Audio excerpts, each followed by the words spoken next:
Hello everyone, welcome to our channel. So इस video में हम अपनी वेव की सीरीज को आगे बढ़ाते हुए एक नए कॉन्सेप्ट पर चर्चा करेंगे। इसमें हम इलेक्ट्रोमैग्नेटिक वेव्स और उनकी प्रॉपर्टीज के बारे में समझेंगे।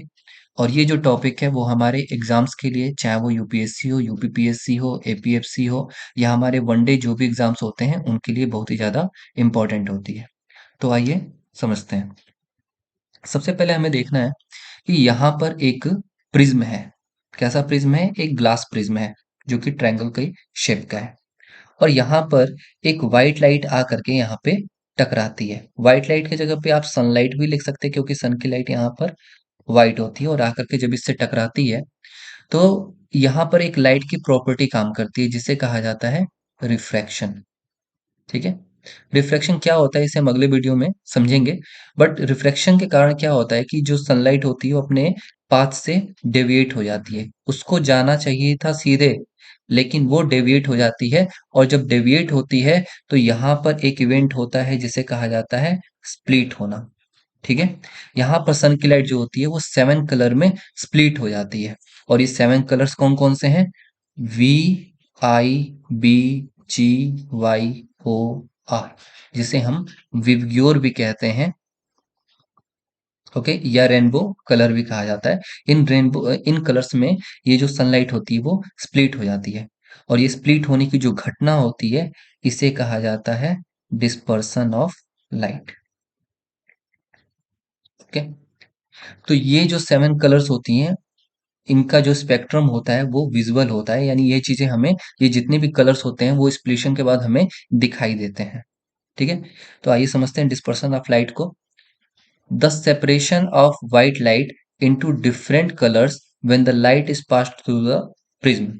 जब लाइट, सन की लाइट एक प्रिज्म के थ्रू पास होती है तो वहां पर उसके 7 कलर्स में स्प्लिट हो जाने की जो घटना होती है उसे ही डिस्पर्सन ऑफ लाइट कहा जाता है।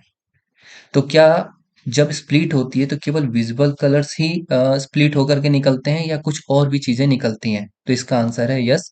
इसके साथ हमें कुछ और भी चीजें निकलती हुई महसूस होती हैं, लेकिन वो सभी जो वेव्स होती हैं वो कैसी होती हैं? इनविजिबल होती हैं, वो हमें दिखाई नहीं देती हैं।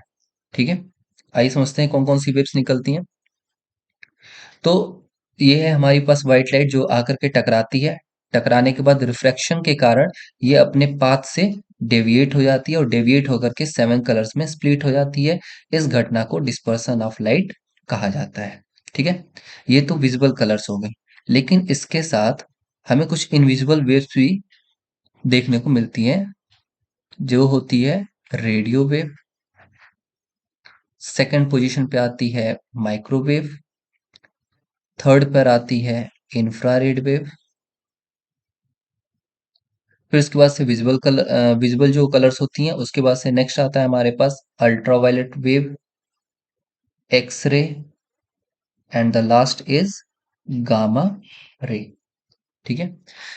ये 6 वेव्स हो गई। और ये एक जो हमारे पास विजिबल लाइट होता है ये सभी के सभी की जो होती हैं प्रॉपर्टी एक जैसी होती हैं। जैसे ये वैक्यूम में ट्रेवल कर सकती हैं। वैक्यूम में इनकी स्पीड जो होती है वो लाइट की स्पीड के इक्वल होती है, यानी 3 × 10⁸ मीटर पर सेकंड की होती है। इसके साथ साथ ये ट्रांसवर्स वेव भी होती हैं। तो इनकी कई सारी प्रॉपर्टी एक जैसे होने के कारण इनको हमने एक ग्रुप में रखा है और उस ग्रुप को कहा जाता है इलेक्ट्रोमैग्नेटिक वेव्स।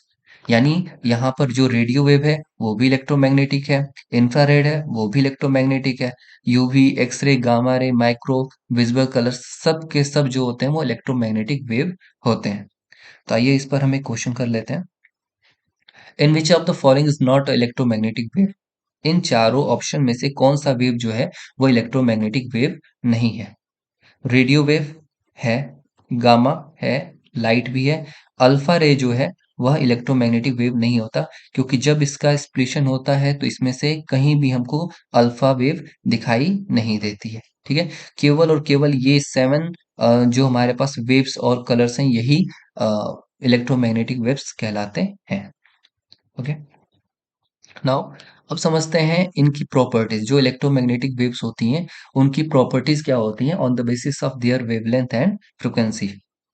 इनके वेवलेंथ और फ्रीक्वेंसी पर इनकी प्रॉपर्टीज क्या होती है, तो सबसे पहले हम इनको यहाँ पर नोट डाउन कर देते हैं। ये रेडियो वेव हो गया,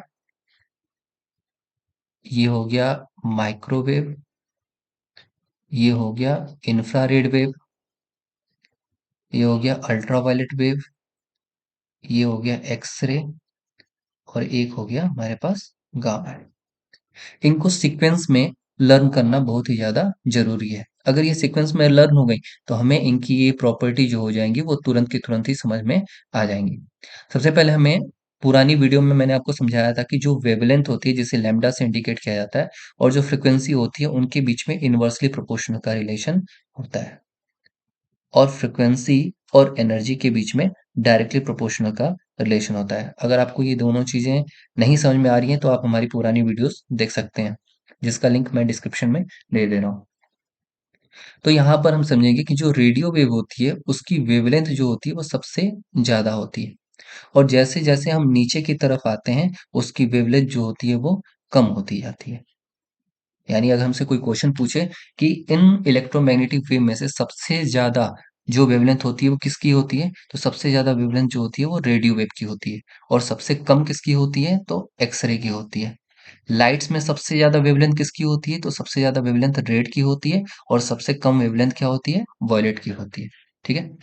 अब वेवलेंथ और फ्रीक्वेंसी के बीच में इन्वर्सली प्रोपोर्शनल का रिलेशन है।